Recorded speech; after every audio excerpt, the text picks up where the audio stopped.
बिस्मिल्लाहिर्रहमानिर्रहीम। अस्सलाम वालेकुम माय डियर स्टूडेंट्स, आज हम अपनी ज्योमेट्री एंड पॉलीगॉन्स जो कि चैप्टर 9 है उसकी एक्सरसाइज 9.4 को सॉल्व करने की एक अदना सी कोशिश करेंगे। स्टूडेंट्स, क्वेश्चन है determine whether the solids are similar और नॉट। आपने ये बताने हैं कि ये सॉलिड सिमिलर है या नहीं है। स्टूडेंट्स, अगर आप कंपेयर करें इस एक्सरसाइज को, इस एक्सरसाइज का ताल्लुक पिछली एक्सरसाइज जैसा ही है। फर्क ये है यहाँ 3 डायमेंशंस दी है, यानी आपके पास लेंथ भी दी है, विड्थ भी दी है और हाइट भी दी हुई है। So you got the same thing here, length, width और हाइट, ये 3 डायमेंशंस दी है। सो हमने ये बताना है कि ये सिमिलर है या नहीं है। स्टूडेंट्स, इसका प्रोसीजर ये होता है कि दो सॉलिड आपके तब सिमिलर होते हैं अगर उनकी कोई भी लीनियर साइड, उनकी रेशो आपस में इक्वल हो। ठीक है, यहां मैं लिख लेता हूं, two solids are similar if linear side ratio in fact corresponding भी करें, यानी कोरेस्पॉन्डिंग, यहां मैं कोरेस्पॉन्डिंग भी कर रहा हूं, बल्कि यहां लिख दूं ज्यादा बेहतर रहेगा। कोरेस्पॉन्डिंग, कोरेस्पॉन्डिंग का मतलब है अगर आपने एक ये लिया तो उसकी भी वही लेंगे आप, यानी एग्जैक्टली कोरेस्पॉन्ड हमने इसको कहा जाता है। Ratio are equal. Dear students, सबसे पहले देखें इसकी एक, ये आपके पास 5 दिया हुआ है, इनफैक्ट ये 5, यहां देखें ये 5 सेंटीमीटर है और ये 3 सेंटीमीटर है। सेम ये 10 सेंटीमीटर है और ये 6 सेंटीमीटर है। ये इनकी कोरेस्पॉन्डिंग साइड्स हैं, यानी अगर हमने इसकी 5 ली तो इसकी यही वाली हम 10 लेंगे। अगर हम इसका ये 3 ले तो you have to take 6 here as well. So अब ले, पहले इसका ले और ratio, this is the sign of ratio. Ratio को ऊपर 2 डॉट्स भी डाला जाता है, आप यूं डिवाइड का साइन भी लगा सकते हैं। इधर रेशो में हमारे पास 10 दिया हुआ है, सही कोरेस्पॉन्डिंग साइड। बिल्कुल यहां का अगर हमने ये 3 ले लिया, so you have to take same thing there as well. तो अब देखिए, आप इनको सॉल्व करें, 5 1 ज़ा 5, 5 2 ज़ा 10, 3 1 ज़ा 3, 3 2 ज़ा 6, दोनों आंसर आपके 1/2 आ गए। सो हम कहेंगे कि ये हमारे पास सिमिलर है। डियर स्टूडेंट्स, हमारे पास पार्ट 2 है। हमारे पास ये एक आपके सामने एक सिलेंड्रिकल बॉडी दी हुई है जिसमें ये एक सर्कुलर फॉर्म में इसका टॉप दिया हुआ है और ये हमारे पास हाइट है, ये हाइट है। तो हमने चूंकि सिमिलर ढूंढना है तो हमारे पास कोरेस्पॉन्डिंग जो लीनियर वैल्यूज हैं वो उनकी रेशो आपस में इक्वल होनी चाहिए। अब यहां देखें, यहां डायमीटर ये है, डायमीटर 1 दिया हुआ है 24 जो बड़ाई का मिलीमीटर में, और डायमीटर 2 जो स्मॉल का है वो हमारे पास 14 मिलीमीटर दिया हुआ है। जबकि हाइट जो है कैपिटल बड़े की वो 12 मिलीमीटर दी है, जबकि हाइट जो है उसकी स्मॉल की वो 8 मिलीमीटर दी है। तो स्टूडेंट्स, इसके कोरेस्पॉन्डिंग जो हमारे पास वैल्यूज हैं, लीनियर वैल्यूज, उनकी रेशो आपस में इक्वल होनी चाहिए। लीनियर में आप वॉल्यूम एरिया को नहीं लेकर आते, ये बात याद रखें, क्योंकि एरिया के अंदर 2 लीनियर वैल्यूज होती हैं, लेंथ मल्टीप्लाई विड्थ या पाई आर स्क्वायर, आर का भी 2 टाइम्स है। हम लीनियर लेंगे, हम एरिया नहीं लेंगे। वॉल्यूम, वॉल्यूम भी 3 टाइम्स में आया था, length multiply width multiply height.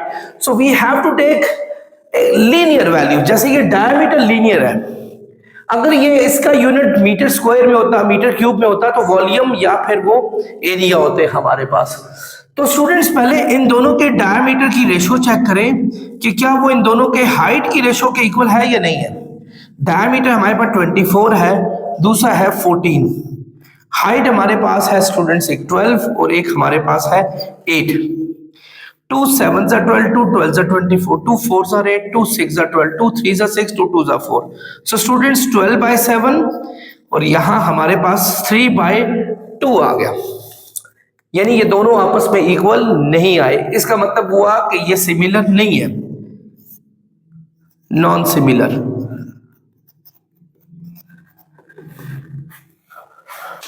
Dear students, move करते हैं। हमारे पास ये एक प्रिज्म दिया हुआ है और कहा है कि ये देखें, ये इसकी 6 फीट दिया हुआ है, ये 5 फीट है और ये भी 5 फीट है। यहाँ भी ये 10 फीट है, ये 10 फीट है, ये 13 फीट दिया हुआ है, जबकि ये 12 फीट दिया हुआ है। तो अगर हमने इनका सिमिलैरिटी को चेक करना है, so what we have to do, हमें इनकी कोरेस्पॉन्डिंग साइड्स इक्वल होनी चाहिए, की रेशो इक्वल होनी चाहिए। कोरेस्पॉन्डिंग साइड या लीनियर वैल्यूज जो भी हैं, जैसे अगर हमने इसका 6 लिया है तो हम इसका जो लेंगे वो 12 लेंगे इनकी रेशो। इस अगर मैंने इसका ये वाला 5 लिया तो मैं इसका ये वाला 10 लूंगा। एग्जैक्टली ये अगर मैंने 5 लिया तो मैं ये 10 लूंगा, और अगर मैंने ये लिया है 6.5 तो मुझे ये 13 लेना पड़ेगा। यानी जो भी मैं चूज करूंगा इस साइड से, मुझे वही वाली चीज वहां से कोरेस्पॉन्डिंग चीज वही मुझे चूज करनी है। सो ये देखते हैं क्या ये सारी रेशोज इक्वल है नहीं इक्वल, बस एक दो ही से काफी होता है, लेकिन मैंने चूंकि आपको समझाने के लिए कहा कि कोई भी दो वैल्यूज कोरेस्पॉन्डिंग वैल्यूज क्या वो इक्वल है या नहीं है। 6 1 6 6 2 12 1/2 आया, 5 1 5 5 2 10, 5 1 5 5 2 10। इस तरह ये भी है 6.5 1 6.5 2 सारों में आपकी रेशो बिल्कुल सेम आ गई। तो इसका मतलब होगा कि ये हमारे पास सिमिलर है। आपने लिखना जरूर है, since corresponding linear values are proportional भी कह सकते हैं, या ratio are same, since ratio of corresponding linear values are same, तो तब भी ये हमारे पास सिमिलर होंगी। आई होप कि आप लोगों को समझ आ गई होगी। डियर स्टूडेंट्स, अपने पार्ट 4 की तरफ मूव करते हैं। क्वेश्चन नंबर 1 के ये देखिए कोन दी हुई आपके पास, ये भी एक कोन दी है, बस फर्क कितना है कि अगर एक की डायरेक्शन उस साइड पर है तो दूसरे की डायरेक्शन इस साइड पर है। यानी एक्चुअली अगर आपने वही साइड की रेशो ही लेनी है। जैसे अगर फर्ज करें आपने ये ली जो कि उसकी हाइट है यहां से यहां तक, तो इसकी हाइट जो 12 है और इसकी हाइट जो कि 21 है, इसकी रेशो इक्वल होनी चाहिए। जो इसकी ये रेडियस है 9 और इसका जो रेडियस है 20, उसके इक्वल होना चाहिए। सिमिलरली आपके पास ये 29 और ये 15 की रेशो भी इक्वल होनी चाहिए, 15 और 29 की रेशो भी इक्वल होनी चाहिए। तो 3 7s are 21, 3 4s are 12, 3 7s are 21। आप देख रहे हैं कि ये रेशो हमारे पास बिल्कुल भी सेम नहीं आ रही। इसका मतलब हुआ कि ये सिमिलर नहीं है, बल्कि हम इसको नॉन सिमिलर कहेंगे। क्यों? रीजन आपने फिर लिखनी है, since ratio of corresponding linear values are not equal to each other, so figures are non similar. I hope आप समझ के होंगे। डियर स्टूडेंट्स, क्वेश्चन नंबर 2 को देखें, उसका पार्ट 1 है। इनफैक्ट आपके पास ये दो सिलेंडर दिए हुए हैं, सॉलिड सिलेंडर, और इसका डायमीटर दिया 100, जबकि इसका डायमीटर हमारे पास अननोन है। जबकि इसकी हाइट दी है 25 और इसकी हाइट दी है 5, और इसने ये कहा है सॉलिड्स आर सिमिलर। ये सॉलिड आपके सिमिलर है। जब सॉलिड सिमिलर हो तो उनकी लीनियर साइड्स की रेशो, जैसे इसकी d है और इसकी d है, इक्वल होगी इनकी हाइट्स के। ये सिमिलर होने की वजह से, अगर सिमिलर ना होते तो पहले हमें प्रूव करना पड़ता है कि ये सिमिलर है या नहीं है। अगर नहीं होंगे तो रेशो फिर इक्वल नहीं होगी। आपने लीनियर वैल्यूज की रेशो देखनी है, वॉल्यूम एरिया की रेशो नहीं देखनी। अब देखें, ये डायमीटर आपको दिया हुआ 100 और जबकि ये डायमीटर आपको फाइंड करना है। इसी तरह ये हाइट दी हुई आपके पास 25, ये हाइट दी हुई आपके पास 5 5 are 25। स्टूडेंट्स 5 यहाँ मल्टीप्लाई हो रहा है, जब आप इसको यहाँ शिफ्ट करेंगे ये डिवाइड हो जाएगा। जिस तरह d यहाँ डिवाइड हो रहा है, यहाँ जाके मल्टीप्लाई हो जाएगा, ये ऐसे। अब आप देखिए 5 1s are 5, 5 20s are 100, तो डायमीटर हमारे पास 20 मीटर आ गया, क्योंकि ऑलरेडी मीटर इसकी रेशो दी हुई है। स्टूडेंट्स, नेक्स्ट है find the ratios of volume of solids. अब इनके जो वॉल्यूम होंगे उनकी रेशो को भी हमने फाइंड आउट करना है। एक बात याद रखें स्टूडेंट्स, वॉल्यूम 3 डायमेंशनल होता है हमारे पास, इसीलिए उसकी यूनिट भी मीटर क्यूब होती है, ठीक है, या सेंटीमीटर क्यूब या मिलीमीटर क्यूब होती है। तो चूंकि वॉल्यूम हमारे पास मीटर क्यूब यानी 3 डायमेंशन में होता है, तो स्टूडेंट्स याद रखें कि कोई भी अगर हम साइड यहां ले लें किसी भी सॉलिड की, तो उसको 3 टाइम्स करेंगे तो वॉल्यूम के इक्वल आएंगे। यानी एक्चुअली मैं कहना क्या चाह रहा हूं, इसका वॉल्यूम V1 है, इसका वॉल्यूम हमारे पास V2 है। इन दोनों की जो रेशो होगी वो इन दोनों की कोई भी साइड ले लें, जैसे इसकी ये ले लेते हैं हाइट और इसकी भी हाइट ले लेते हैं, इनके क्यूब के इक्वल होगी, याद रखें। तब जाके ये वॉल्यूम की बराबरी कर सकता है, क्योंकि ये ऑलरेडी 3 डायमेंशन में, ये हमारे पास 1 डायमेंशन में, जब हम इसका क्यूब लेंगे तो तभी जाके हम 3 डायमेंशन में पहुंचेंगे। अब देखें V1 ओवर V2, ये एज हमारे पास क्या है 25 और ये एज है 5, इसका क्यूब ले लें हम। तो स्टूडेंट्स V1 रेशो V2, इसको रेशो भी लिख सकते हैं, इक्वल टू होगा 5 5 25, ये नीचे 1 है, 5 का क्यूब रेशो 1 का क्यूब, तो V1 रेशो V2 इक्वल होगा 125। 5 को 3 टाइम्स मल्टीप्लाई करें तो 125 आता है, और 1 को 3 टाइम्स करें तो 1 आएगा। तो स्टूडेंट्स ये हमारे पास रेशो आ जाएंगे। डियर स्टूडेंट्स, क्वेश्चन नंबर 2 का गालिबन ये थर्ड पार्ट है। स्टूडेंट्स थर्ड पार्ट है, ये सेकंड पार्ट है, आई एम सॉरी मैंने गलती से शायद, यस सेकंड पार्ट है। इसने कहा एक तो अननोन वैल्यूज आपने फाइंड करनी है और दूसरा आपने वॉल्यूम की रेशियो निकालनी है। सबसे पहले तो अननोन वैल्यूज में है, देखिए यहाँ B है, यहाँ C। एक बात याद रखें, अगर यहाँ C है तो ये इक्वल होगा आमने सामने वाला, यहाँ H है तो ये H इक्वल है, ये बात याद रखें। ये जैसे 6 है, यहाँ 6 है, ये 13 है, इसके सामने वाला भी 13 होगा हमारे पास। अब हम इसको फाइंड आउट करते हैं। हमारे पास ये नहीं दिया हुआ, ये बिल्कुल भी नहीं दिया हुआ, तो जब तक ये नहीं होगा तो हम रेशो भी फाइंड आउट नहीं कर सकेंगे। चलिए हम स्टार्ट करते हैं, देखते हैं आगे क्या होता है। देखिए जी, सबसे पहले हम कोई भी ले लेते हैं, जैसे एज को फाइंड आउट करते हैं, ये हमारे पास नहीं दी, तो मैंने आपको कहा था चूंकि ये हमारे पास फिगर सिमिलर है, जब फिगर सिमिलर हो तो लीनियर जो वैल्यूज होती हैं, जैसे 7.5 ये वाली ले लें तो इसकी भी यही वाली लेंगे 5, इसकी रेशो इक्वल होगी, ये एच ले लें तो इसकी भी हम यही 6 लेंगे, इसके इक्वल होगी 6। स्टूडेंट्स यहाँ डिवाइड हो रहा है, जब आप इसको यहाँ शिफ्ट करेंगे ये मल्टीप्लाई हो जाएगा, तो 5 1.5 को 6 से करें 9 आ रहा है। सो ये 9 और यूनिट यही लिखेंगे जो मीटर्स में दी हुई। सो हमारे पास यूनिट इसकी मीटर्स में आ गई। आई होप आप लोग समझ गए होंगे। सो अब हमारे लिए एज का भी इशू नहीं है, 9 मीटर आ चुका है।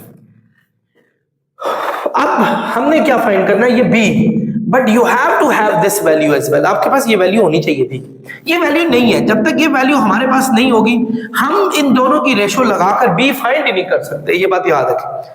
तो स्टूडेंट्स वैसे अगर हमारे पास, पहले हम सी को फाइंड आउट कर लेते हैं, ज्यादा बेहतर रहेगा। सी को, ये सी। अब देखें गौर से, ये सी और से देखें, C और H की रेशो इधर 13 और 6 की रेशो के इक्वल होगा, यानी इसकी कोरेस्पॉन्डिंग साइड हम C ले लेते हैं और यहां हमारे पास दिया हुआ H, इसकी रेशो 13 और 6 की रेशो के इक्वल होगा। स्टूडेंट्स यहां H 9 है, तो 9 को जब वहां ले जाएंगे मल्टीप्लाई हो जाएगा, ठीक है। तो जब हम इसको सॉल्व करते हैं 3 2 6 3 3 9, तो ये हमारे पास आ जाएगा 19.5 मीटर, ये हमारे पास आ जाएगा। ये आ चुका है स्टूडेंट, सी हमारे पास 19.5 आ गया। चलें जी, ये भी 19.5 है, ये भी 19.5 है, यानी ये अननोन वैल्यूज में आ गया। आगे अब आते हैं बी की तरफ, ये बी चाहिए। स्टूडेंट्स ये देखें, ये राइट एंगल ट्राइंगल है, ये राइट एंगल ट्राइंगल है।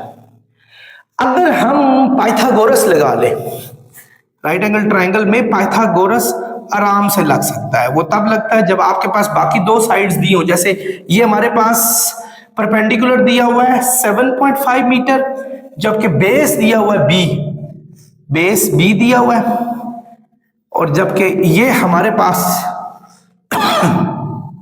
जो हाइपोटेन्यूस है 19.5 मीटर दिया हुआ है। इसको मीटर भी लाजमी लगा दें, ये हमारे पास आ गया।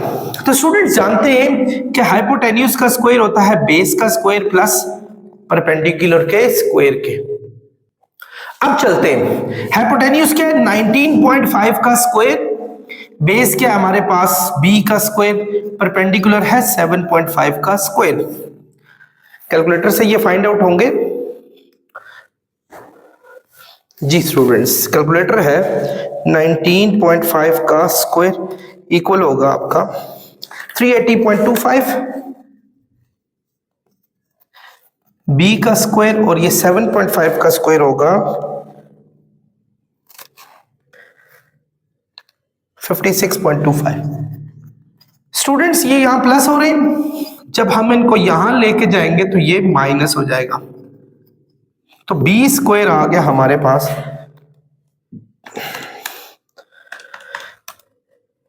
324, ये आ गया। स्टूडेंट्स जब हम दोनों साइड पे स्क्वायर रूट लेंगे y, बिकॉज हमें तो b फाइंड करना है, तो b की वैल्यू 18 आ जाएगी। 324 का जो स्क्वायर रूट होता है वो 18 होता है, साथ ही हम इसके मीटर भी लगा देंगे।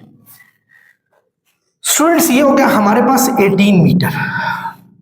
अब हमने क्या करना है, अब हमने एक्चुअली इन वॉल्यूम की वो फाइंड आउट करनी है, find the ratio of the volume. कोई सी दो ले ले, उनकी रेशियो, जैसे ये 9 और 6 की रेशियो, ये ज्यादा आसान है, ये 9 और 6 के क्यूब की रेशियो इसका वॉल्यूम और इसके वॉल्यूम 2 की रेशियो के इक्वल होगा। ये मैंने आपको समझाया था कि आपने यहाँ क्यूब लगाना है, वॉल्यूम के लिए क्यूब लगाना है, जो भी आपकी कोरेस्पॉन्डिंग साइड्स होंगी उनके ऊपर, और लीनियर होनी चाहिए। 3 2s are 6, 3 3s are 9, तो हमारे पास 3 का क्यूब 2 का क्यूब, वॉल्यूम 1 रेशो वॉल्यूम 2, बल्कि इसको थोड़ा सेट करके लिखते हैं, वॉल्यूम 1 वॉल्यूम 2 को बाद पहले लिखते हैं। 3 का क्यूब हो जाएगा 27 और 2 का क्यूब हो जाएगा 8। तो स्टूडेंट्स ये रेशो उनके वॉल्यूम्स के बीच में आ जाएगी। Students solids are similar, question number 3 है हमारे पास, उसका पार्ट फर्स्ट है कि सॉलिड सिमिलर है ये दोनों। इसका मतलब हुआ कि दोनों की जो लीनियर वैल्यूज है उनकी रेशो दूसरी की लीनियर वैल्यूज की रेशो, यानी कोरेस्पॉन्डिंग वैल्यूज की रेशो इक्वल होंगी, और ये इक्वल होंगी वॉल्यूम, दोनों वॉल्यूम की रेशो के क्यूब के, वॉल्यूम दोनों जो है वो इनकी लीनियर वैल्यूज की रेशो के क्यूब के इक्वल होंगे। अब देखें हमारे पास ये 21 दिया है, जबकि ये 21 इस प्रिज्म का दिया हुआ है, जब इसी तरह ये 7 दिया है और ये भी हमारे पास 7 दिया हुआ है। सो होता क्या, जब हम उससे कहा है फाइंड द अननोन वॉल्यूम्स, आपने वॉल्यूम्स को फाइंड आउट करना है। जब आप वॉल्यूम को फाइंड आउट करेंगे तो इन दोनों के वॉल्यूम की जो रेशियो है वो इनकी कोई भी कोरेस्पॉन्डिंग साइड, जैसे ये 21 मिलीमीटर और ये 7 मिलीमीटर के क्यूब के इक्वल होगी। ये बात याद रखें। वॉल्यूम 1 कितना है स्टूडेंट्स 9000, वॉल्यूम 2 आपने फाइंड आउट करना है। 7 3s are 21, 3 का क्यूब होगा 27। V2 यहां डिवाइड हो रहा है स्टूडेंट्स, जब इसको वहां शिफ्ट करेंगे वहां जाके ये हो जाएगा मल्टीप्लाई, 27 यहां जाके डिवाइड कर लें। सो स्टूडेंट्स बाकी काम तो आपका कैलकुलेटर करेगा, मैं कैलकुलेटर से इसको सॉल्व कर लेता हूं। ये मेरे पास कैलकुलेटर आ गया, 9000 डिवाइड 27, 333.33, तो ये वॉल्यूम 2 हमारे पास आ गया 333.33 मिलीमीटर क्यूब। स्टूडेंट्स अगर ये भी मिलीमीटर क्यूब हो तो ये भी होगा, वैसे अगर ये मिलीमीटर्स में दिए हुए हैं तो ऑब्वियसली इनका वॉल्यूम का क्यूब मिलीमीटर क्यूब में ही होगा। आई होप आप लोगों को समझ आ गई होगी। डियर स्टूडेंट्स एक और क्वेश्चन हमारा मुंह चढ़ा रहा है और हमें पता है हमने इसको उसी मेथड से सॉल्व करना है। तो कोई भी देखो, जैसे यहाँ रेडियस एक लीनियर वैल्यू दी हुई है और यहाँ वॉल्यूम है और हमने वॉल्यूम फाइंड करना है। आपको पता है वॉल्यूम की जो रेशो होगी स्टूडेंट्स वो इन दोनों के, जैसे इसका R1 नाम रख लो, इसका R2, रेडियस दिए हुए R1 हमारे पास और R2 की रेशो के क्यूब के इक्वल होगी। अब देखें वॉल्यूम 1 हमारे पास नहीं दिया, वॉल्यूम 2 है 360, R1 दिया हुआ है स्टूडेंट्स 10 और R2 दिया हुआ है 12, इसका क्यूब ले लेना है। 360 स्टूडेंट्स यहाँ डिवाइड हो रहा है, 10 का क्यूब होता है हमारे पास 1000, 12 का क्यूब होता है 12 12 24 और 24 144 12 1728 और मल्टीप्लाई 360 कर लो, ये डिवाइड हो रहा है, ये वहां जाके मल्टीप्लाई हो जाएगा।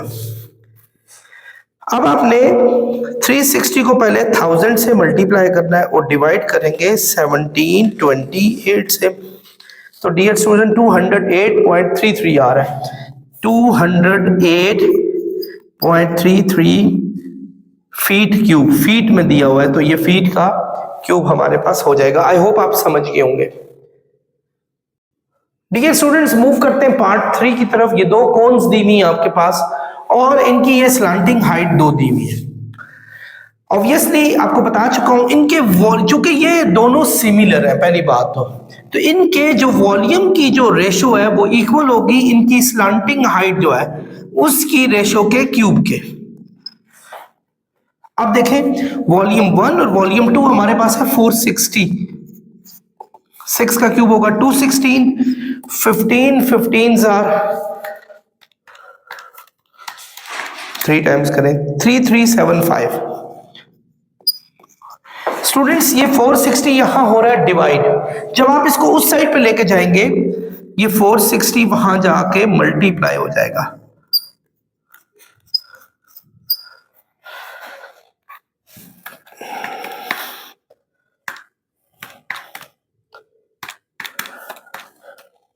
तो ये आ गया हमारे पास 29.44 वॉल्यूम, 29.44, और चूंकि यूनिट सेंटीमीटर क्यूब में है तो ये भी हमारे पास सेंटीमीटर क्यूब में ही होगी।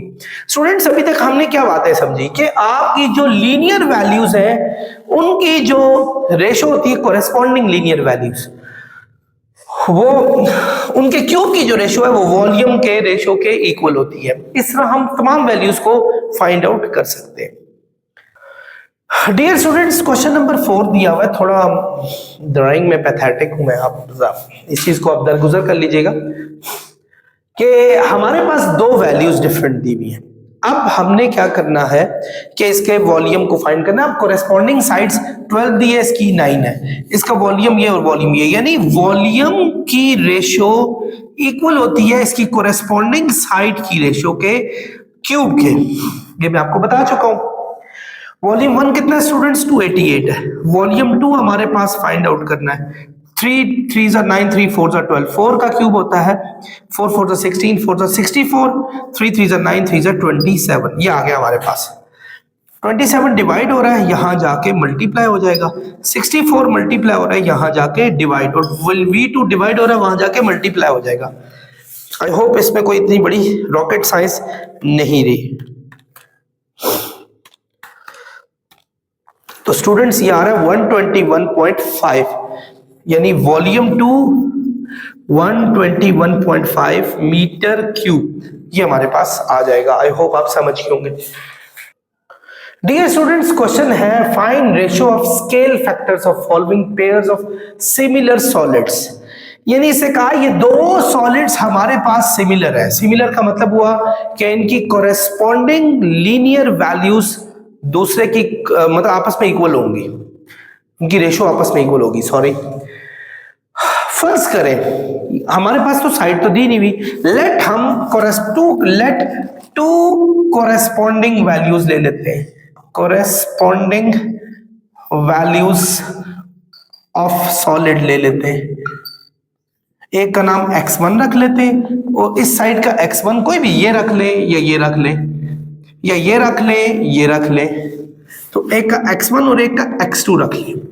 एक्चुअली जो इसकी और इसकी रेशो होगी स्टूडेंट्स वही इसकी और इसकी रेशो होगी, तो इसलिए हमें परेशानी की बात नहीं। अब दोनों में से कोई भी बेशक इसका नाम x रख लो, इसका x2 रख लो, इसका x1 इसका x2, जो इसकी रेशो होगी स्टूडेंट्स वही इनकी रेशो भी होगी। सो हमें परेशान होने की जरूरत इसमें नहीं है। अब हमें पता है ये वॉल्यूम 1 है स्टूडेंट्स, ये वॉल्यूम 2 है। वॉल्यूम 1 और वॉल्यूम 2 की जो रेशो है वो x1 और x2 की रेशो के होल क्यूब के इक्वल होगी, क्योंकि ये हमारे पास लीनियर वैल्यूज है, जबकि ये हमारे पास वॉल्यूमेट्रिक में चीज दी हुई है। तो वॉल्यूम हमारे पास कितना 512 है और उसका वॉल्यूम है 1728, और x1 हमारे पास x1 है, उसका क्यूब रख लो, x2 का भी क्यूब, बल्कि चले छोड़े एक ही दफा आप होल क्यूब रख ले। डियर स्टूडेंट्स जब हमें दोनों साइड्स के क्यूब फाइंड आउट करने हो, सॉरी, हमें x1 और x2 की रेशो को फाइंड आउट करना हो, तो हम इस क्यूब को यहां से खत्म करने के लिए दोनों साइड पे क्यूब रूट ले लेंगे। यहां भी क्यूब रूट, यहां भी क्यूब रूट ले लेंगे। ये तो खैर कैंसिल हो जाएगा। x1 ओवर x2 इक्वल हो जाएगा 512 का क्यूब रूट देख लो क्या आ रहा है। 512 का क्यूब रूट क्या आ रहा है जी स्टूडेंट्स। तो ये देखें, पहले तो आप इनको सिंप्लीफाई कर लें। ये आपका 512 ओवर 1728 जो है इसका होल पावर 1/3, क्यूब रूट को आप 1/3 भी कह सकते हैं। 64 8s आर 512, 64 2s आर 128, ठीक है, और 64 7s आर, यस ये पूरा हो रहा है तकरीबन 8/27। ये 64 के टेबल पे दोनों काट रहे हैं, नहीं तो आप छोटे छोटे टेबल्स पे काट सकते हैं। 2 पे काटें, 2 पे काटें, 2 को 8, 2 को नियरली 6 टाइम्स आपको काटना पड़ेगा और ये बात बन जाएगी। x1 और x2 ये 2 का क्यूब है स्टूडेंट्स और ये 3 का क्यूब है। अब आप लोगों को पता है 1/3 पावर हो तो ये इसकी भी हो जाएगी और इसकी भी हो जाएगी। सो x1 और x2 की जो रेशो है वो 2/3 हो जाएगी, यानी कोई भी अगर कॉरेस्पॉन्डिंग साइड ले लें तो उनकी जो रेशो है वो 2/3 हो जाएगी। अच्छा, अभी हमने ये तो इनकी साइड की रेशो की बात की, लेकिन अगर हम इसको वॉल्यूम की रेशो पे ले जाए, वॉल्यूम, आपको वॉल्यूम पता है ना x1 और x2 के क्यूब के इक्वल होता है एक्चुअली, ठीक है। तो x1 और x2 की रेशो तो वैसे ही 2/3 है, इसका क्यूब ले ले तो ये 8/27 आ जाएगा। तो स्टूडेंट्स हमारे पास ये दो डिफरेंट आंसर आ गए। वॉल्यूम में जो रेशो है वो उसकी स्केल वैल्यू में 8/27 आती है, जबकि साइड्स में अगर करना चाहें तो 2/3 हमारे पास आएगी। आई होप आप समझ गए होंगे। डियर स्टूडेंट्स, क्वेश्चन नंबर 5 है, 2 swimming pools are similar. 2 swimming pool similar है, यानी इसका मतलब हुआ उनकी कोरेस्पॉन्डिंग जो लीनियर वैल्यूज हैं दे आर प्रोपोर्शनल, यानी their ratios are equal with the scale factor of 4 and 5, यानी उनका जो स्केल फैक्टर है 4 and 5 है। तो लेट कोरेस्पॉन्डिंग वैल्यूज ले लेते हैं, corresponding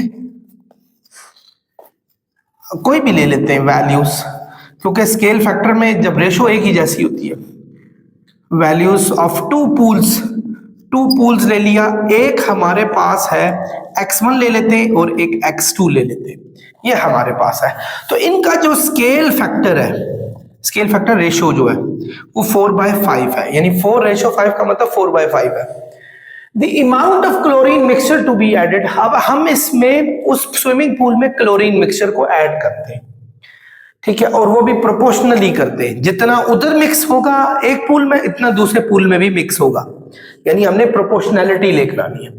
if 3 cups of chlorine mixture are added for smaller pool में 3 मिक्सचर, यानी वॉल्यूम जो उसका है 3 cups है, यानी देखें x1 स्मॉलर के लिए क्योंकि ऊपर यहाँ 4 दिया है, x2 लार्जर के लिए यहाँ 5 है, तो वॉल्यूम 1 भी स्मॉलर के लिए होगा 3 cups, जबकि वॉल्यूम 2 हमने फाइंड आउट करना है कि बड़े के लिए कितना आपको चाहिए होगा, अगर इसी रेशो से मिक्स करना है जिस रेशो से वहां मिक्स किया हुआ है। तो स्टूडेंट्स आप लोगों को पता है वॉल्यूम की जो रेशो होती है वो हमारे पास जो साइड्स है, जो फैक्टर है उसके क्यूब के इक्वल होती है। अभी थोड़ी देर पहले भी मैंने यही बात बताई थी आपको। वॉल्यूम कितना है? 3 cups है, ये V2 है। x1 और x2 की रेशो 4/5 है, इसका क्यूब ले लें 3/V2, 4 4 16, 4 64 और ये 125 आ जाएगा। 125 डिवाइड हो रहा है, यहां जाके मल्टीप्लाई हुआ, 64 मल्टीप्लाई हो रहा है, यहां जाके डिवाइड हुआ, जबकि V2 ऊपर चला जाएगा, वहां मल्टीप्लाई हो जाएगा। स्टूडेंट्स इसको सॉल्व करें, 125 375 डिवाइड बाय 64 5.8 कप्स आ रहा है हमारे पास। तो ये हमारे पास टोटल कप्स हैं जो कि हमें लार्जर पूल के लिए चाहिए। अगर ये वाली रेशो जो रखी थी वही रेशो हमने उसमें भी रखनी हो। डियर स्टूडेंट्स, क्वेश्चन नंबर 6 है, अ मॉडल बस is built with the scale of 110, यानी एक मॉडल बस हमने बनाई विद रिस्पेक्ट टू ओरिजिनल बस, यानी अगर मॉडल बस हमारे पास 1 है किसी भी कोरेस्पॉन्डिंग साइड में, तो दूसरी जो दूसरी एक्चुअल बस होगी वो 10 टाइम ज्यादा होगी। तो अगर ये 2 है वो 20 है होगी, ये 3 है वो 30 होगी। रेशो का मीनिंग ये होता है students. The model bus has volume of 30 metre cube. अच्छा पहले तो हम लेना लेट वॉल्यूम ऑफ मॉडल बस का वॉल्यूम ले लेते हैं हमारे पास V1 जो कि 30 मीटर क्यूब है। What is the volume of actual बस? वॉल्यूम ऑफ एक्चुअल बस ले लेते हैं हम V2 जो कि हमने फाइंड आउट करना है।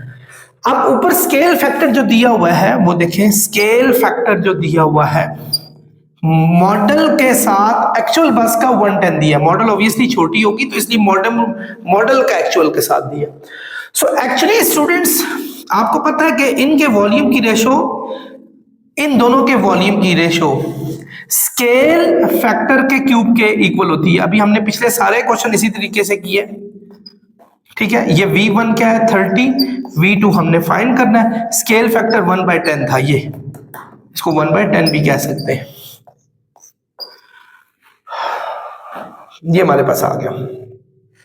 अब 30/V2, 1 का क्यूब 1 होता है, 10 का क्यूब हो जाएगा 10,000। V2 डिवाइड हो रहा है, क्रॉस मल्टीप्लीकेशन करें स्टूडेंट्स, V2 डिवाइड हो रहा है, जब 1 से मल्टीप्लाई करेंगे तो V2 हो जाएगा। 10,000 को जब 30 से मल्टीप्लाई करेंगे 30,000 हो जाएगा, तो V2 उधर गया, तो ये 10,000 यहां आ गया, तो V2 की वैल्यू स्टूडेंट्स आ जाएगी 30,000 मीटर क्यूब, क्योंकि उधर ऊपर मीटर क्यूब ही दिया हुआ था वॉल्यूम का। सो एक्चुअली अगर मॉडल बस 30 मीटर क्यूब की होती है, चूंकि स्केल फैक्टर 110 का है, तो फिर आपको वॉल्यूम 2 यानी जो एक्चुअल बस है वो 30,000 मीटर क्यूब वॉल्यूम की होनी चाहिए। ठीक है स्टूडेंट्स, क्वेश्चन नंबर 7 है solid a, this is shown in figure, ये दिखाया हुआ फिगर में, is similar to solid b, solid b की तरह सिमिलर है। सॉलिड बी भी कहीं है, उसे कहा ये नॉट शोन। मैं वैसे जनरली बना लेता हूं, वैसे दिखाया नहीं हुआ, तो हम एक सॉलिड बी जो है ना वो ले लेते हैं, ये लीजिए,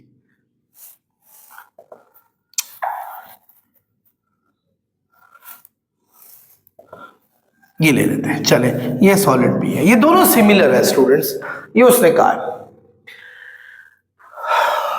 और उनके बीच में जो स्केल फैक्टर है वो 2-3 है।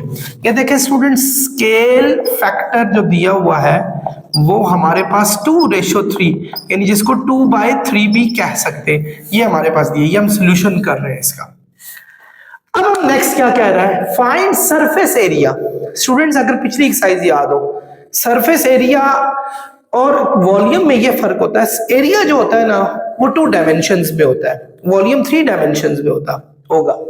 यानी चले बहरहाल surface area and volume of solid B find करनी है, लेकिन surface area and volume of solid A 113, यानी इस सॉलिड का surface area 130 pi centimetre square है, जबकि इसी का वॉल्यूम जो है वो हमारे पास 280 पाई सेंटीमीटर क्यूब है, ये दिया हुआ है।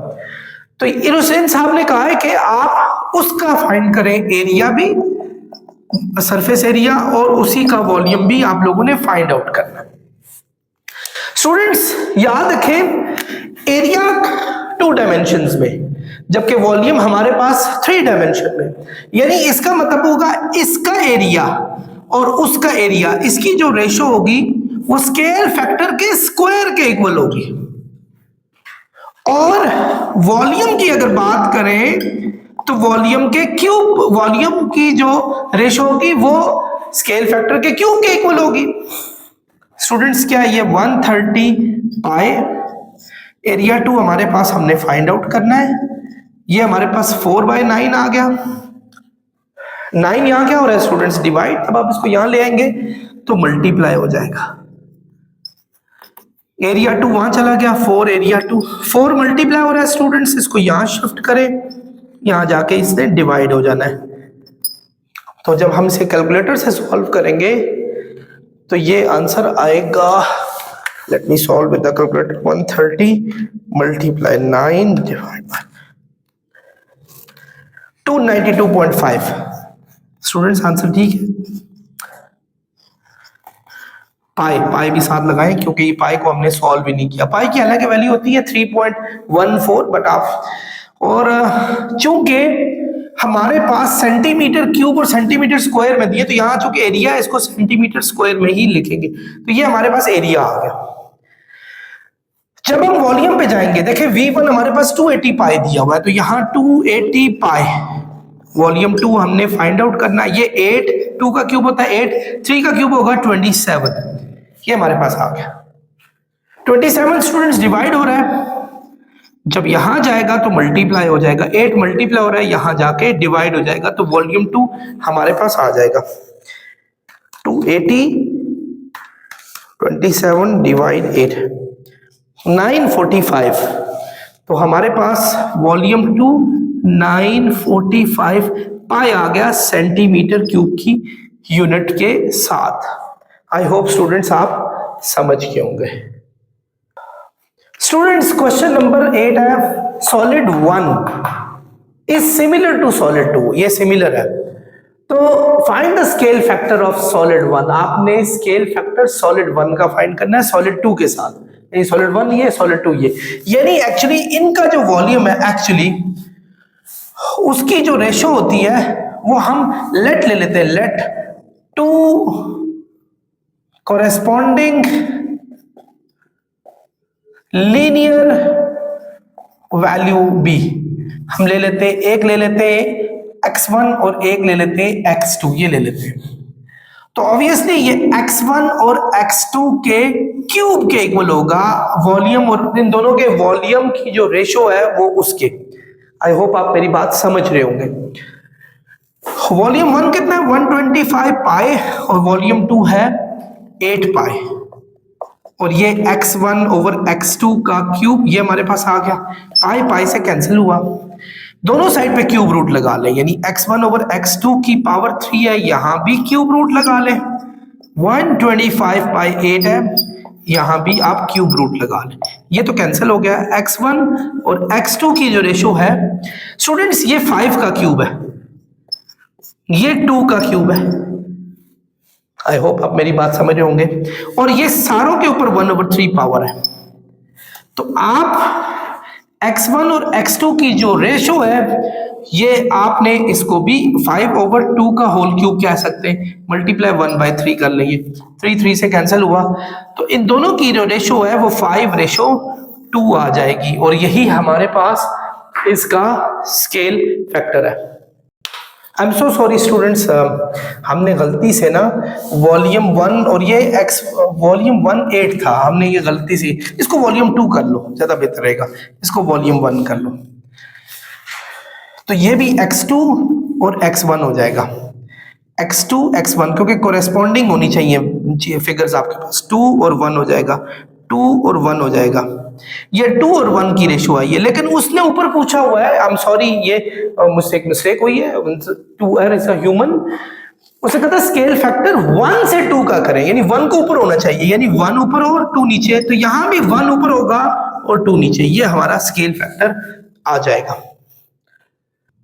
डियर स्टूडेंट्स क्वेश्चन नंबर 9 है, solid A and solid B are mathematically similar.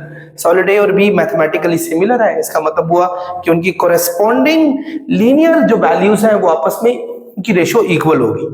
Volume of side A is solid A, volume of solid A वो हमारे पास दी है 32 सेंटीमीटर क्यूब, हम भी ए रख लेते हैं नाम, और वॉल्यूम ऑफ सॉलिड बी इसका नाम रख लेते हैं 108 centimetre cube.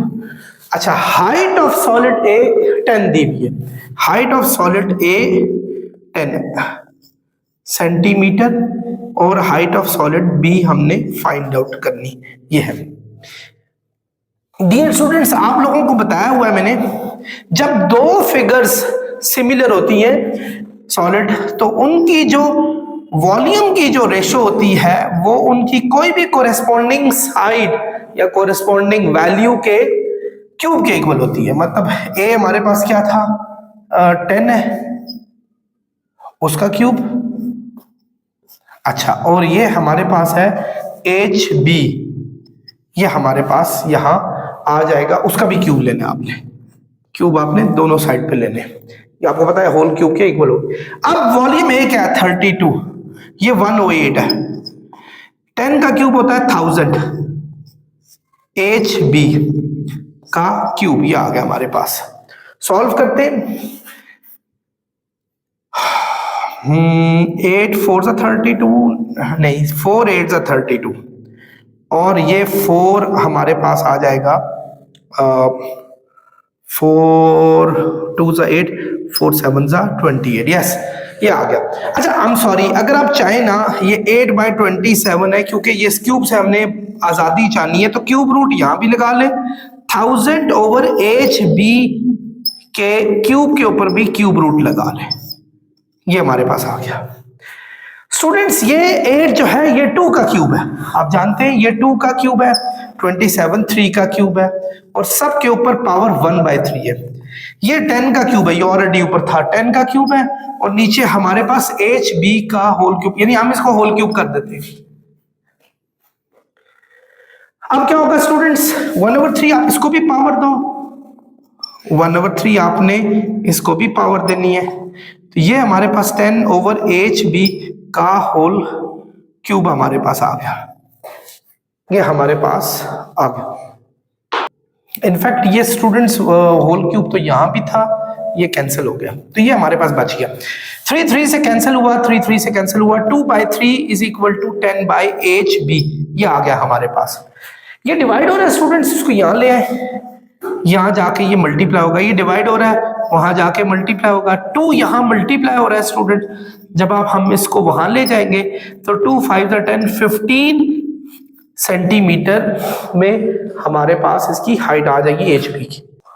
Students question number 10 है, P and Q are similar solids, P और Q सिमिलर सॉलिड है, P हैज सरफेस एरिया, अच्छा P के साथ जो सरफेस एरिया उसका AP नाम रख लेते हैं, ठीक है, सरफेस एरिया दिया हुआ है और वॉल्यूम भी दिया है। सरफेस एरिया 108 है और जो वॉल्यूम है वो 135 सेंटीमीटर क्यूब है, ये सेंटीमीटर स्क्वायर है। Find volume of solid Q, volume of solid Q find करना है, जबकि सरफेस एरिया जो सॉलिड क्यू का जो दिया हुआ है, सॉलिड क्यू का जो सरफेस एरिया दिया है वो 300 सेंटीमीटर स्क्वायर है, तो आपने आई एम सॉरी वॉल्यूम को फाइंड आउट करना है क्यू के। ये स्टूडेंट्स वैसे दो चीजें एरिया की दी हुई है, आपको अगर पिछली एक्सरसाइज याद हो, मैंने कहा था कि कोई भी कोरेस्पॉन्डिंग साइड्स या कोई भी कोरेस्पॉन्डिंग लीनियर वैल्यू की जो यानी जो एरिया होता है उसकी जो रेशो होती है वो कोई भी लीनियर ले ले, एक्स पी ले ले और एक्स क्यू ले ले, उसके स्क्वायर के इक्वल होती है, जबकि वॉल्यूम में क्यूब के इक्वल होती है, यानी वॉल्यूम का क्यूब का सिस्टम है, क्योंकि एरिया मैंने आपको बताया कि ये 2 डायमेंशन में, यानी अगर यही वॉल्यूम ले लेते, वॉल्यूम ऑफ पी और वॉल्यूम ऑफ क्यू ले लेते, तो वो एक्स पी और एक्स क्यू के होल क्यूब के इक्वल होना था। स्क्वायर में एरिया में स्क्वायर के इक्वल होता है। ए पी क्या स्टूडेंट्स 108 और ए क्यू क्या हमारे पास 300, एक्स पी हमने फाइंड करना है, एक्स क्यू हमारे पास ये दिया हुआ है, ये देखें नहीं दिया हुआ सॉरी, ये हमारे पास है। अब देखें किस टेबल पे कट रहा है, 4 3 12, 12 पे कट रहा है, 12 9 108, 12 2 24, 12 5 60, यानी x P over x Q जो कि कोरेस्पॉन्डिंग साइड्स है उनका होल स्क्वायर 9/25 के इक्वल हो गया। जब हम दोनों साइडों पे स्क्वायर रूट लेंगे, क्योंकि हमें तो ये खत्म करके एक्स पी और एक्स क्यू की रेशो लगानी, क्योंकि हमारे पास वही चीज दी हुई है, तो ये इसका ये 3 का स्क्वायर है, ये 5 का स्क्वायर है, यानी उसका होल स्क्वायर कहते हैं, तो ये स्क्वायर रूट से कैंसिल हो गया, यानी एक्स पी और एक्स क्यू की जो रेशो आई वो 3 और 5 की रेशो आ गई। अब आते हैं वॉल्यूम पर, क्योंकि एक्चुअली हमें वॉल्यूम ही फाइंड करना है, ये देखें वॉल्यूम क्यू का फाइंड करना है, ये वॉल्यूम पी का जो दिया हुआ वो ये 135, ये देखें 135 और वॉल्यूम क्यू का फाइंड करना है, जबकि इन दोनों की रेशो हमने यहां से फाइंड कर ली है 3/5 और उसका क्यूब ले लो, 135 ओवर वी क्यू, 3 का क्यूब होता है 27, 5 का हुआ 125, ये आ गया। स्टूडेंट्स ये डिवाइड हो रहा है, इसको यहां क्रॉस मल्टीप्लीकेशन में यहां लेकर आ जाए और ये हमारे पास क्रॉस मल्टीप्लीकेशन में यहां आ जाएगा। अब 27 यहां मल्टीप्लाई हो रहा है, जब यहां लेकर आएंगे तो ये डिवाइड हो जाएगा, तो वी क्यू हमारे पास आ जाएगा 625 और यूनिट है सेंटीमीटर क्यूब। आई होप आप लोग समझ गए होंगे। स्टूडेंट्स क्वेश्चन नंबर 11 है, X and Y are two similar cylinders.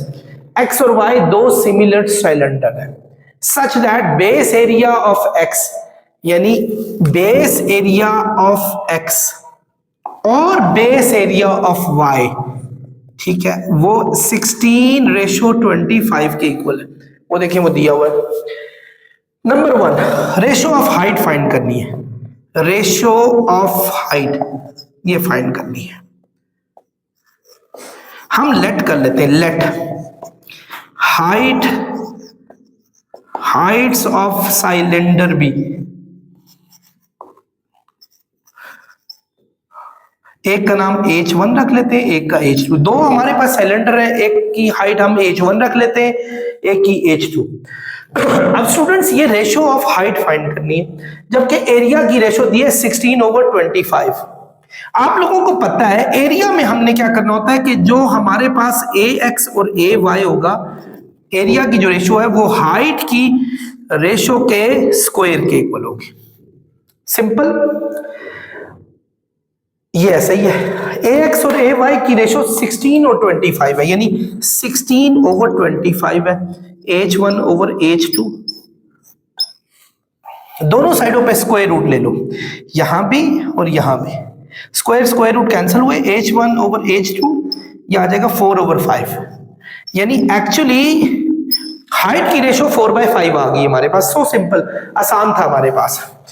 दूसरा कहता है जी कि एरिया ऑफ कर्व्ड सरफेस, ठीक है, पहले बेस एरिया दिया हुआ था, अब कर्व्ड सरफेस, तो लेट हम कर लेते हैं, let area of curved surfaces be. हम एक का नाम रख लेते हैं A1 और एक का A2 स्मॉल लेटर्स में, क्योंकि कैपिटल के लिए हमने वो नाम रखे हुए थे, ठीक है। ये तो स्टूडेंट्स एरिया जो भी हो उसकी जो रेशो होती है ना, वो कोई भी कोरेस्पॉन्डिंग साइड के स्क्वायर के इक्वल होती है। मतलब कोरेस्पॉन्डिंग साइड अगर हमारे पास H1 H2 है, उनके स्क्वायर के इक्वल होगी, यानी यही वाली लॉजिक लगेगी इसमें। एरिया कर्व सरफेस का हो, बेस एरिया हो, जो भी हो, तो एरिया 1 और एरिया 2 की रेशो H1 और H2 क्या था, 4/5, 4/5 का स्क्वायर, तो ये आ जाएगा 16/25। सो आपका स्टूडेंट्स ये आ गया रेशो ऑफ वॉल्यूम। अब वॉल्यूम फाइंड करना है, हम लेट ले लेते हैं, लेट वॉल्यूम बी, एक का नाम रख लेते हैं V1 और एक का नाम रखते हैं V2। और आप लोग जानते हैं कि जो वॉल्यूम की जो रेशो होती है वो कोरेस्पॉन्डिंग साइड्स के होल क्यूब के इक्वल होती है। वॉल्यूम 3 डायमेंशंस है, तो हमारे पास वो ये दिया हुआ है 4/5, इसका होल क्यूब ले लो, तो 4 का क्यूब होता है 4 4 16, 4 64 और ये 125 आ गया, यानी दोनों वॉल्यूम की जो रेशो है वो हमारी इसके इक्वल आ जाएगी। आई होप आप समझ गए होंगे। डियर स्टूडेंट्स क्वेश्चन नंबर 12 है, volume of one right circular cone is 8 times the other one, यानी जो बड़ी कोन है वो दूसरी कोन से उसका वॉल्यूम जो है वो 8 टाइम्स है। तो हम यूं करते हैं, लेट वॉल्यूम ऑफ, यहां से स्मॉलर कोन भी हम ले लेते हैं, चले x ले लेते हैं, V1 नाम रखते हैं और वो x के इक्वल है, चले ठीक है। तो वॉल्यूम ऑफ जो बिगर वन होगी, लार्जर वन, लार्जर कोन जो होगी वो इसका 8 टाइम्स है, 8 टाइम्स, यानी अगर वो x है स्टूडेंट तो ये 8x है। 8 टाइम्स का मतलब यही होता है हमारे पास, ठीक है स्टूडेंट्स। अब रेडियस जो दिया हुआ है, radius of larger one, larger cone का रेडियस दिया है जिसको हम नाम जो है ना वो R2 रख लेते हैं, वो 12 है। R2 इसलिए रखा क्योंकि यहाँ लार्जर वॉल्यूम का V2 रखा हुआ है, तो हमने कॉरेस्पॉन्डिंग में एक ही जैसी नाम लेने होते हैं। तो R1 एक्चुअली आप लोगों को फाइंड करना है। स्टूडेंट्स याद रखिएगा ये लीनियर वैल्यूज है, जबकि ये वॉल्यूम में हमारे पास वैल्यू दी है, यानी एक्चुअली वॉल्यूम की जो रेशो होती है वो इनकी लीनियर वैल्यूज की रेशो के होल क्यूब के इक्वल होती है। आप लोगों को अब तो खैर ये पूरा चैप्टर पूरा एक्सरसाइज के बाद समझ आ गया होगा। वॉल्यूम 1 हमारे पास है x और वॉल्यूम 2 है 8x और R1 है हमारे पास फाइंड आउट करना है, R2 है हमारे पास वेयर इज R2, यस 12, ये हमारे पास x से कैंसिल हुआ तो 1/8 है। इधर भी हम क्यूब रूट ले लेते हैं और इधर भी हम क्यूब रूट ले लेते हैं। आप समझ रहे होंगे क्यूब रूट क्यों, क्योंकि हमें इस क्यूब से जान छुड़ानी है, इससे क्यूब रूट से कैंसिल हुआ, इसको हम 1/2 का होल क्यूब कह देंगे, मल्टीप्लाई 1/3, ये स्टूडेंट्स R1/12 आ गया, 3 से कैंसिल हुआ, 12 यहाँ स्टूडेंट्स डिवाइड हो रहा है, जब आप इसको यहां शिफ्ट करेंगे तो यहां मल्टीप्लाई हो जाएगा, सॉरी ये 2 था, 2 6 12, तो रेडियस 1 आएगा हमारे पास 6 सेंटीमीटर। तो आई होप आप लोग इजी था, समझ आ गई होगी। डियर स्टूडेंट्स लास्ट क्वेश्चन है but not the least, masses of two objects are 8 kg, यानी एक ऑब्जेक्ट है उसका मास 8 kg है, जबकि दूसरा ऑब्जेक्ट है उसका मास 27 kg है। m1 नाम रखा उसका, m2 उसका नाम रख लिया हमने। हाइट ऑफ फर्स्ट का हमने 1 रखना है, हाइट ऑफ फर्स्ट है हमारे पास 2 मीटर, हाइट ऑफ सेकंड हमने फाइंड आउट करनी है। एक बात याद रखें स्टूडेंट्स, आप लोगों ने एक चीज पढ़ी थी, डेंसिटी इज इक्वल टू होती है मास पर यूनिट वॉल्यूम के। अगर दो ऑब्जेक्ट हमारे पास सिमिलर है, एक ही जैसे, ठीक है, तो आपकी वॉल्यूम इधर चला गया और मास यहां, मास और वॉल्यूम के बीच में जो रिलेशनशिप है वो डायरेक्टली प्रोपोर्शनल का है। यानी एक्चुअली अगर डेंसिटी को कांस्टेंट रखा जाए, यानी मास डायरेक्टली प्रोपोर्शनल है वॉल्यूम के, ठीक है, यानी जितना जितना वॉल्यूम बढ़ेगा उतना उतना मास बढ़ेगा। ये बात याद रखिए, फिजिक्स की टर्म में आप लोगों को समझाया मैंने। इसका मतलब हुआ मास के बढ़ने से वॉल्यूम बढ़ता है या वॉल्यूम के बढ़ने से मास बढ़ता है, अगर डेंसिटी को हम इक्वल रखें तो, एक ही जैसा रखें, तो फिर आपका जो रिलेशनशिप हाइट का वॉल्यूम के साथ है वही रिलेशनशिप हाइट का जो हमारे मास के साथ भी वही होगा। यानी एक्चुअली हमें पता है कि वॉल्यूम की जो रेशो होती है वो हाइट की रेशो के क्यूब के इक्वल होती है। तो याद रखना वॉल्यूम की अपनी रेशो वो मैसेज की रेशो के इक्वल होती है, क्योंकि इन दोनों के बीच में डायरेक्ट रिलेशनशिप है, ये याद रखिएगा। तो हम कह सकते हैं कि मैसेज की जो रेशो है वो हाइट के क्यूब के इक्वल होगी, हाइट की रेशो के क्यूब के। मैथ्स 1 स्टूडेंट्स 8 है और ये 27 है, हाइट हमारे पास दी है 2 और हाइट 2 दी हुई है, बल्कि 2 ही लगाया अभी, हाइट 2 हमने फाइंड आउट करनी, सबके ऊपर क्यूब लगा लो। स्टूडेंट्स दोनों साइडों पे हम क्यूब रूट लगाएंगे, इधर भी यानी यहां भी क्यूब रूट, यहां भी, ये तो कैंसिल हो गया। ये 2/3 का होल क्यूब है, 2 का क्यूब 8 होता है, 27 का क्यूब 3 होता है, 3 का क्यूब 27 होता है। ये साथ आप मल्टीप्लाई 1/3 भी कर लें, ये जो इसकी पावर है, तो ये आ गया 2/h2। स्टूडेंट्स h2 यहां आ जाएगा, मल्टीप्लाई हो जाएगा, 3 डिवाइड हो रहा है, वहां जाके मल्टीप्लाई हो जाएगा, 2 मल्टीप्लाई हो रहा है स्टूडेंट्स, जब हम वहां लेके जाएंगे वो डिवाइड हो जाएगा, तो h2 हमारे पास 3 और यूनिट क्या दी हुई है हमारे पास मीटर, ये हमारे पास आ जाएगा। Dear students I am fully sure कि आप लोगों ने लेक्चर को बहुत अच्छे तरीके से समझा होगा। नेक्स्ट लेक्चर तक आपसे खुदाफिज चाहूंगा, अपना ख्याल रखें और चैनल को सब्सक्राइब करें। अल्लाह हाफिज।